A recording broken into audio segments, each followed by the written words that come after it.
Hello दोस्तों, आप सभी का स्वागत है हमारी एक और वीडियो में। तो देखिए यहाँ पे बैंक निफ्टी की फाइनल क्लोजिंग हमें मिली है 45,339 की, और ये लास्ट डे की क्लोजिंग से 188 पॉइंट ऊपर जाकर क्लोज़ किया है।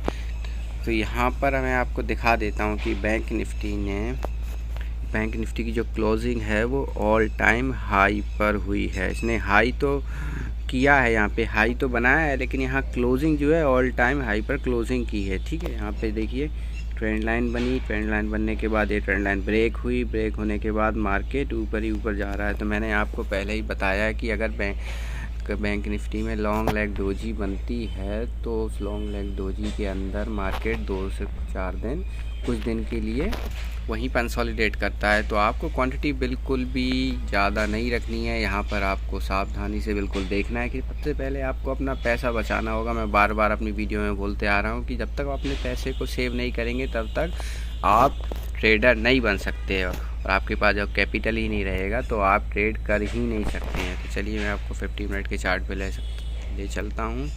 ओपन होता है, ओपन होने के बाद एक बड़ी ग्रीन कैंडल बनाता है, और मिनट में के टाइम फ्रेम में एक ग्रीन कैंडल बनती है, जो कि हमें बताती है कि बैंक निफ्टी बिल्कुल भी वीक नहीं है, बुलिश फॉर्म अभी भी उसमें है।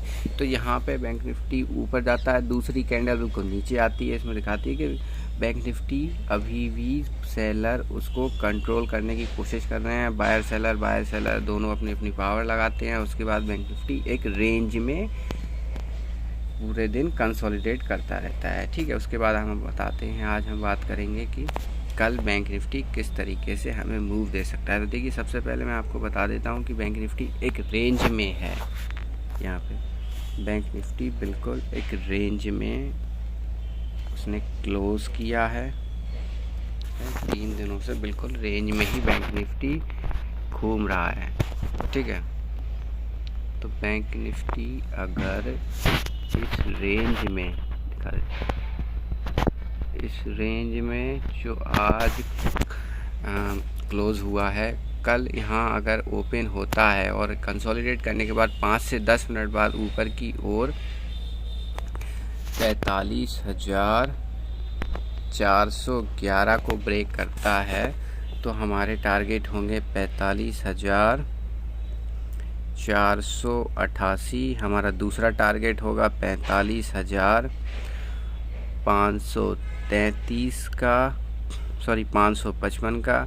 हमारा तीसरा टारगेट होगा 45,644 का।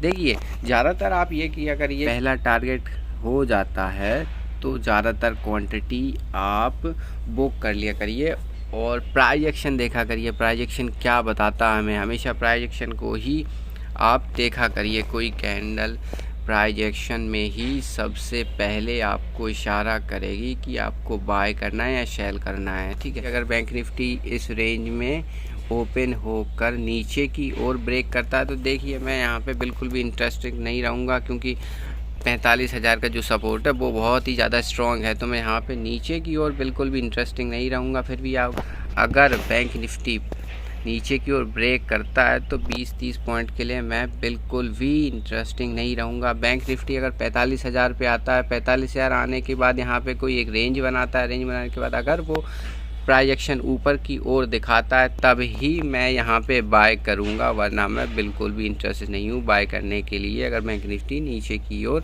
इसको ब्रेक करता है तो। ठीक है, अब मान लीजिए बैंक निफ्टी 400 से 500 के बीच में ओपन होता है। मान लीजिए यहाँ पे 400 से 500 के बीच में अगर बैंक निफ्टी ओपन होता है तो यहाँ पे उसको कुछ समय के लिए कंसोलिडेट करने दीजिए। कंसोलिडेट करने के बाद अगर ये प्राइस एक्शन ऊपर की ओर बनाता है और ब्रेक करता है तो यहाँ पे आप छोटी सी क्वांटिटी लेकर ऊपर की ओर बाय करिएगा। अगर बैंक निफ्टी यहाँ पे 45,675 के पास कंसोलिडेट करने लगता है, कंसोलिडेट करने के बाद ऊपर जाता है तो आपको एक अच्छा टारगेट देखने को मिलेगा, जो कि होगा 45,800 88 पर मेरा सजेशन यही रहेगा कि 45,500 को ब्रेक करने के बाद ज़्यादातर क्वांटिटी 45,674 पर आप बुक कर लें। ठीक है, अब मान लीजिए बैंक निफ्टी यहाँ पर ओपन होता है बैंक 45,000 पर, तो यहाँ पर गैप डाउन ओपन होता है यहाँ से 45,000 पर, तो यहाँ पर रेंज बनने दी। यहाँ पे आप कंसोलिडेट होने के बाद सपोर्ट, यहाँ पे देखिए सपोर्ट मैं बता देता हूँ, एक बहुत ही स्ट्रॉन्ग सपोर्ट है 45,000। तो यहाँ पे आपको रेंज बनने दीजिएगा। रेंज बनने के बाद अगर ऊपर ब्रेक करता है तो यहाँ पे एक बैंक निफ्टी को आप रेंज देखा करिए, बैंक निफ्टी किस तरीके से काम कर रहा है। यहाँ पे एक ट्रेंड लाइन भी बनी हुई है, ये एक ट्रेंड लाइन है, ये एक ट्रेंड लाइन है। अगर इस ट्रेंड लाइन में बैंक निफ्टी ओपन होता है और नीचे की ओर मैंने बताया ब्रेक करेगा, तो मैं बिल्कुल भी इंटरेस्टेड नहीं रहूँगा। उसके ऊपर ब्रेक करेगा तो ही, क्योंकि बैंक निफ्टी के सेंटीमेंट जो हैं वो ऊपर की ओर ही दिखा रहे हैं, बुलिश हैं। तो आप बिल्कुल ये भी मत सोचा करिए कि बैंक निफ्टी बहुत ज़्यादा मूव ऊपर की ओर मूव दे चुका है तो फिर गिरने के आसार है, यहाँ से गिरेगा, यहाँ से गिरेगा, वहीं आप पैसे सबसे ज़्यादा गवाते हैं। आप बैंक निफ्टी को देखिए, प्राइस एक्शन देखिए, वो किस तरीके से क्या कर रहा है, मूव कैंडल कैसा मूवमेंट दिखा रही है। हर एक कैंडल को आप गौर से देखा करिए। कैंडल हमसे बात करती है। चार्ट को पढ़िए, चार्ट को समझने की कोशिश करिए। जब तक आप चार्ट को समझने की कोशिश नहीं करेंगे तब तक यहाँ पे पैसा बनेगा ही नहीं। यहाँ पे सीखने के लिए आइए, पैसा बनाने के लिए नहीं। ऑप्शन बायर्स क्या करते हैं कि एक बिल्कुल अकाउंट खोला, अकाउंट खोलने के बाद सीधा उसमें पैसा डाला और आज से ही ट्रेड करते हैं। देखिए सीखिए, सबसे पहले सीखिए। अगर आप सीखने पे ध्यान नहीं देंगे तो आप यहाँ पर कुछ भी पैसा नहीं कराएंगे, बस लॉस ही लॉस होगा। तो मेरा सजेशन यही रहेगा कि आप सबसे पहले यहाँ पर आकर सीखिए। सीखने के बाद बिल्कुल छोटी क्वांटिटी से सीखिए, उसके बाद आप खुद ही पैसा बनाने लगेंगे। ठीक है, अगर वीडियो पसंद आई तो वीडियो को लाइक करना ना भूलिएगा। मिलते हैं अगली वीडियो में। जय हिंद।